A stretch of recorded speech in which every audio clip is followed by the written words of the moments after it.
greatest empire a man can rule is himself. For there are kingdoms vast and rich, lands, armies, and wealth beyond measure, yet none compare to the domain of the mind. To govern it requires no crown, but clarity, no soldiers, but self-discipline. You have power over your mind, not outside events. Realize this, and you will find strength. These are not the words of an emperor. They are the confession of a man who learned that the hardest battles are fought in silence. To master life, you must first master yourself. Yet most men do the opposite. They chase approval, wealth, and attention, but leave their inner walls undefended. They conquer cities, but lose their composure. They impress the world, but fail to impress their own conscience. The Stoic path begins here, with the decision to prioritize the self. Every day you wake upon a battlefield of thought. Doubt charges first, whispering, "You are not enough." Then fear, "What if you fail?" Then distraction. There's still time to wait.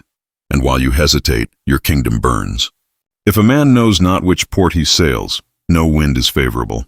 Without direction, strength becomes waste. Energy scattered among the trivial becomes weakness disguised as effort. So the Stoic builds his empire inward. He asks not, "How can I control others?" but "How can I control myself?"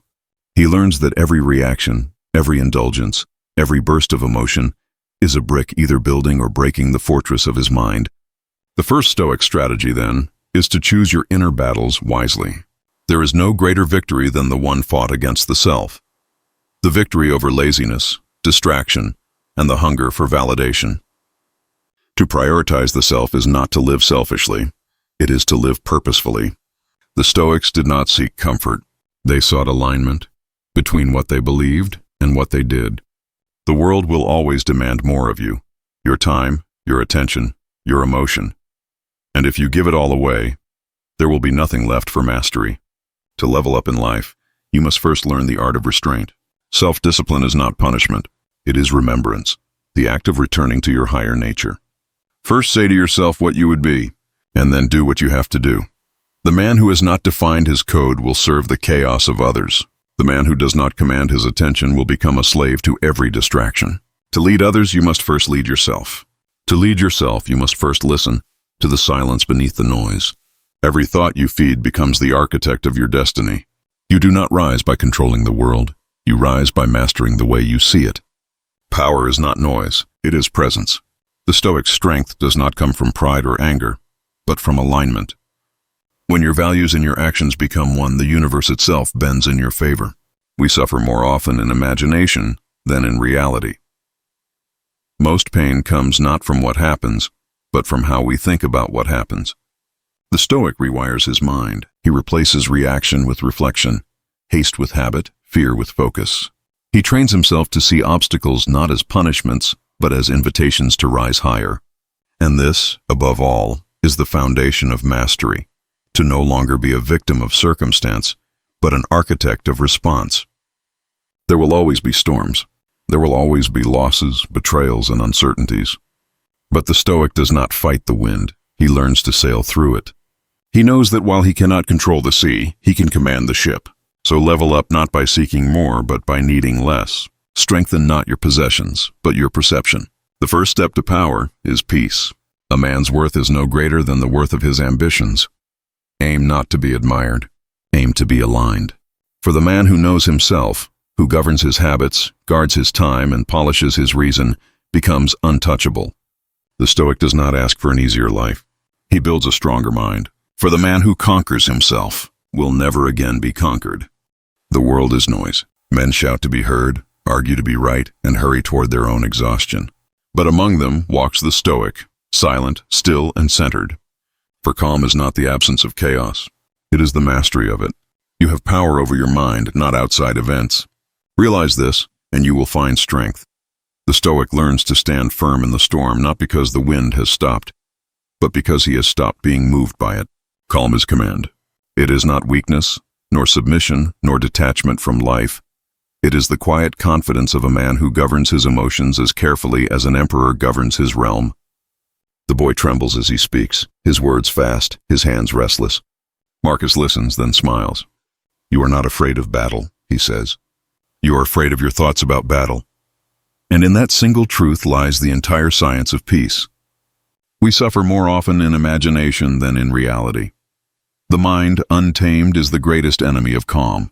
It creates storms out of shadows, wounds out of whispers. The Stoic understands that emotion, like fire, can be useful, if contained. But uncontrolled, it devours. Thus, he practices stillness not to escape emotion, but to harness it. The art of calm begins with awareness, to breathe before reacting, to observe before speaking, to see events not as personal attacks, but as natural occurrences in the flow of existence. He who rules his inner weather, rules his world. The Stoics practiced presence long before the word existed. They understood that the mind that lives everywhere, in the past, in the future, in the fears between, lives nowhere. To be present is to be free. In this moment there is no empire, no politics, no tomorrow, only breath, light, and life. Calm, the Stoics knew, was not something to find. It was something to return to. For the soul, when left untouched by agitation, is naturally still, as water settles when left unshaken. When you are offended at any man's fault, turn to yourself and study your own failings. Then you will forget your anger. The Stoic turns every irritation into instruction, every insult into insight, every delay into discipline. He does not let small disruptions disturb great peace. For he knows, every moment spent in anger is stolen from wisdom. You cannot calm the storm, the emperor says. You can only calm yourself. The storm will pass. This is the Stoic's fortress, the inner citadel, the unshakable center that no chaos can conquer. Nowhere you can go is more peaceful, more free of interruptions, than your own soul. The world outside may burn. Empires may rise and fall. But the man who has built calm within himself carries his peace wherever he goes. To practice calm, the Stoic orders his day like a warrior preparing for battle. He begins with reflection, to sharpen the mind. He continues with discipline, to strengthen the will. He ends with gratitude, to restore the soul. For calm is not gifted, it is earned, day by day, thought by thought. Marcus smiles and replies, "The world is not cruel. It simply is. The cruelty is born in your interpretation." The Stoic understands that life's events have no inherent meaning. They are neutral until the mind labels them. To change your world, change your lens. The Stoic's calm is not detachment. It is power. It is the strength to act without haste, to listen without judgment, to feel deeply but remain steady. This kind of calm cannot be faked. It radiates. It commands. Be like the rock against which the waves break. It stands firm, and the raging of the sea falls still around it. Calm is not withdrawal, it is wisdom in motion. The world bows to those who no longer seek to control it, for the man who governs himself governs all. The Stoic does not pray for peace. He becomes it, and that is the true art of calm. The Stoics did not worship power. They worshipped virtue. For what is power without principle? What is strength without compassion? What is intellect without humility? Waste no more time arguing about what a good man should be. Be one, and that, simple as it sounds, is the most difficult task of all. Virtue, he begins, is not what we preach when others watch. It is what we practice when no one sees. The words echo through the marble, heavy yet gentle, a reminder that greatness without goodness is just noise. Power often blinds men to perspective, but Marcus walked among the people to remind himself of his humanity. The Stoic does not look down upon the weak. He looks inward, to ensure he does not become one who harms them. Wherever there is a human being, there is an opportunity for kindness. The modern man believes kindness makes him soft. The Stoic knows it makes him strong. Humility does not lower a man, it raises him. True virtue does not need to be announced. It is felt, not flaunted. The Stoic's reputation is built not from words, but from consistent actions aligned with principle. For what the world calls weakness, patience, gentleness, grace, is in truth the highest form of discipline. Stoicism is not coldness, it is balance. The Stoics knew that a man without laughter is a man without perspective. Humor, when born from humility, is the music of wisdom. It softens pride, opens hearts, and keeps power from turning to arrogance. It's not what happens to you, but how you react to it that matters. The Stoic laughs not to mock, but to free himself from bitterness. To take oneself too seriously is to forget that life itself is temporary, that we are all actors in a short play, and the curtain will fall soon enough. Humor to the Stoic is not escape. It is acceptance, the art of bending with grace instead of breaking with pride. The world respects those who control others. But the Stoic respects the one who controls himself. Be tolerant with others and strict with yourself. Stoic respect is not submission, it is order. It is the ability to hold authority without humiliation, to correct without cruelty, to lead without domination. Pride seeks to win arguments. Virtue seeks to win souls. The Stoic knows, respect given freely costs nothing, but creates everything. Virtue is the compass that keeps a man upright when the world turns upside down. The Stoic does not need to be reminded of his values. He lives them. He forgives not because others deserve it, but because he refuses to poison his own mind with resentment. He helps not because it is convenient, but because it is right. He listens not to reply, but to understand. He who does good to another does good also to himself. Virtue is not the armor you wear for others to see. It is the flame you tend when no one is watching. And every time you act with integrity, you add oil to that flame. Kindness is not weakness. Respect is not submission. Humor is not distraction. They are all forms of wisdom, the living language of a peaceful mind. For the Stoic knows that virtue is not what makes a man good. It is what keeps him human. And the man who is both strong and kind is the rarest force in the world. Every empire falls, not from invasion, but from within. Walls unguarded, gates left open. The enemy does not conquer, it is invited. So it is with the soul. No man is free who is not master of himself. Freedom is not indulgence. It is self-command. And mastery begins with one thing most men fear to enforce: boundaries. The Stoic sees his mind as a fortress. His thoughts are the walls. His habits are the guards. His peace, the treasure that must never be looted. Yet most men leave their gates open. They allow gossip, noise, and envy to march freely into their inner court. They say yes when they mean no. They respond when silence would serve better. They engage in battles that have no reward, only exhaustion. To protect your energy is not selfishness, it is stewardship. For how can you serve others from an empty soul? How can you build greatness if every distraction takes a piece of your focus? The soul becomes dyed with the color of its thoughts. Guard your color. Protect your tone. Choose your company as carefully as a general chooses his allies. Saying no is the art of conserving power. The weak man fears rejection. The strong man fears dilution. To the Stoic, no is not an act of defiance. It is an act of focus. Every yes binds you to another man's agenda. Every distraction steals the hour that could have been used to strengthen your character. Remember, you are not obliged to attend every argument you are invited to.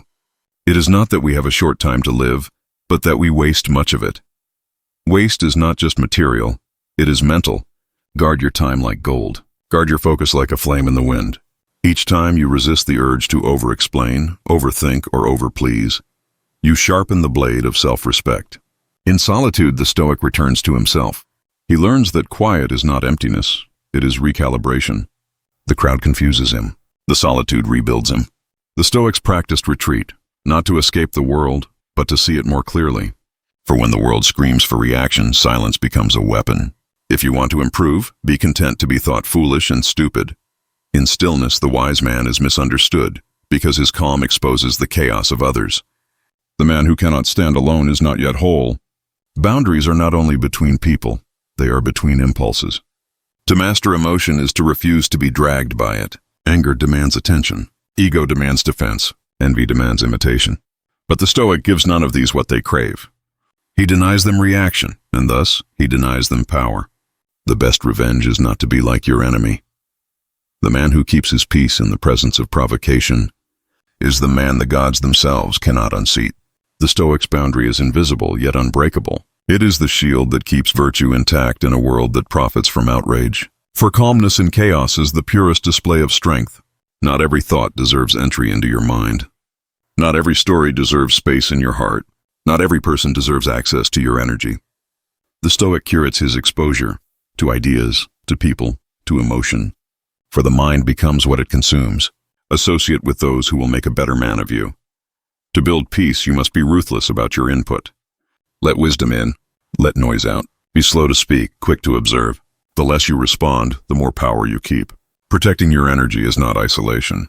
It is elevation. To master boundaries is to master freedom. The world will always demand your attention, but your attention is sacred. Give it only where growth resides. You have power over your mind, not outside events. That is the highest boundary of all. The Stoic lives not behind walls, but within alignment. His peace is not withdrawal, it is order. The man who learns when to step back will always stand above. For the world belongs not to those who shout, but to those who guard their silence. All mastery leads to one destination, freedom. Not freedom from responsibility, not freedom from pain, but freedom within, the liberty of the mind that no chain can touch. You have power over your mind, not outside events.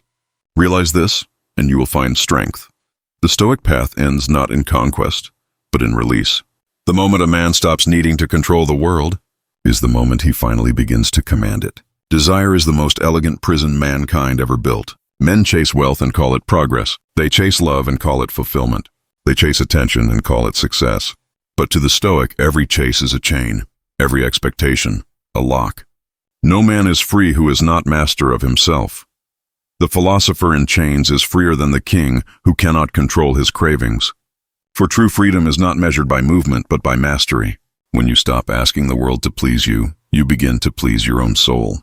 This is the first gate to ascension, the liberation from need. Control is the illusion that enslaves the ambitious. The Stoic learns that nothing outside the self is ever truly his. Not people, not possessions, not praise. He governs only two realms, his thoughts and his actions. Everything else belongs to fortune. We suffer more often in imagination than in reality. The mind that tries to control everything becomes the victim of everything. The mind that controls itself becomes sovereign. The Stoic's throne is not made of marble, it is carved from discipline. The path to freedom runs through acceptance. The Stoic accepts not as surrender but as alignment. To fight what is unchangeable is to chain oneself to futility. To accept it is to walk freely among fate's designs. Accept whatever comes to you woven in the pattern of your destiny, for what could more aptly fit your needs? Acceptance is not giving up, it is giving way to wisdom.